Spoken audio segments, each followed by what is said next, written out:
मेरे बच्चों क्या हाल है? मेरे दोस्तों क्या हाल है? 10th पे बात हो रही है। लेक्चर 7, 8, 9 हो चुके, आज 10। आज 10th का लेक्चर 4 है, द फाइनल लेक्चर।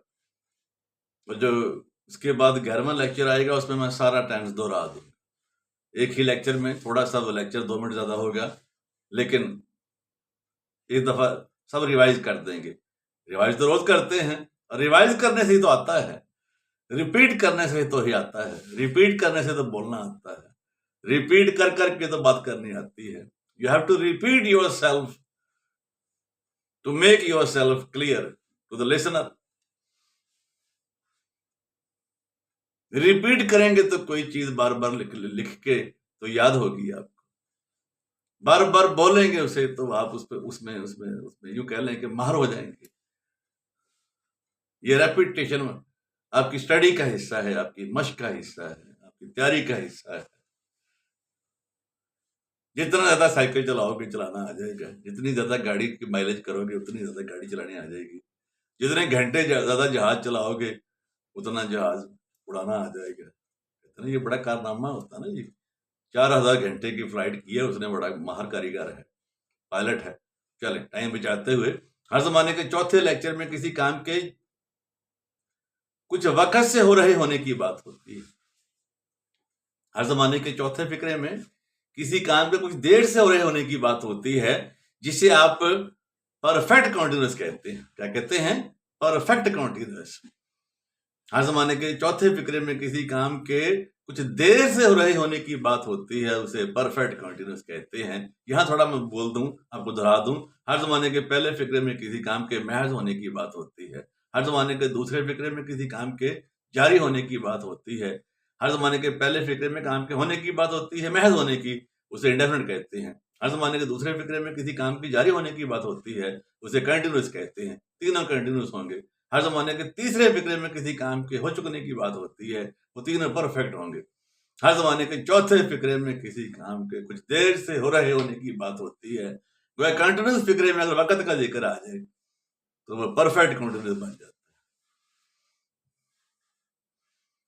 मैं सुबह से हॉकी खेल रहा हूं। I have been playing hockey since morning. मैं सुबह से हॉकी खेल रहा था। I had been playing hockey since morning. मैं सुबह से हॉकी खेल रहा हूँ। I shall have been playing hockey since morning.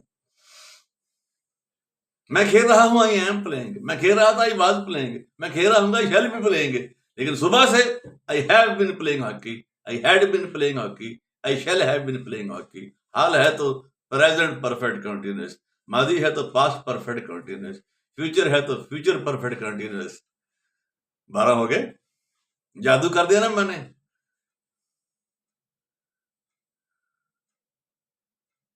Past, future perfect continuous. Perfect continuous की मश्क में बोलता हूं। देखें, आप फिक्रे लिख लें, उन्हें कीजिएगा, फिर इसी पैटर्न पे और फिक्रे बनाएं और फॉर्मों के साथ। स्टेंस में आप देख रहे हैं, स्टेंस में आप देख रहे हैं, पहले इसकी बात कर लें कि एंज वाली फॉर्म आती है क्योंकि कंटीन्यूअस है। कंटीन्यूअस फिक्रे में वक्त का जिक्र आ गया। अब वक्त का जिक्र आया तो वहां क्या आएगा? वक्त के साथ फॉर या सिंस आएगा। इसकी बात भी करेंगे अगले किसी लेक्चर में कि फॉर सिंस का क्या रौला है। इस वक्त ये जो चौथे टेंस वाला रौला है, इसी को मुकाते हैं। आता क्या है इसमें? हाल में हैज बीन, हैव बीन, माजी में हैड बीन, मुस्तकबिल में विल है, मुस्तकबिल में will have been, shall have been. Form है जी वाली तीनों जमानों में। ये बहस फिर कभी सही लंबी बहस है। हैज बीन क्यों, हैड बीन क्यों, विल हैव बीन क्यों। किसी क्यों के रौले में ग्रामर में नहीं पढ़ना। जो पढ़ जाते हैं फिर वो रौले में पड़े रहते हैं। They don't come out of रौला, they always remain in a riddle, in a confusion. Don't confuse yourself with unnecessary knowledge. हाँ, जिसको पढ़ाना है जाके किसी पीएचडी लेवल पे जब वो जाके बताए जाके कि हैज बीन क्यों आता है यहाँ। हम तो लेवल है, एबीसी का लेवल है, हमारा तो अलग बे का लेवल है। हम तो बिगनर हैं, हम तो अभी अलग सीख रहे हैं। अलग रहे हमें अलग फायदे। लिखें फिक्रे 10-12। तुम सुबह से रो रहे हो, तुम सुबह से रो रहे थे, तुम सुबह से रो रहे होगे। वो सुबह से किताब पढ़ रहा है, वो सुबह से किताब पढ़ रहा था, वो सुबह से किताब पढ़ रहा होगा।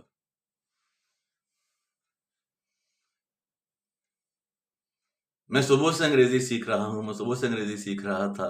मैं सुबह से अंग्रेजी सीख रहा हूँगा। वो सुबह से कपड़े धो रही है, वो सुबह से कपड़े धो रही थी, वो सुबह से कपड़े धो रही होगी।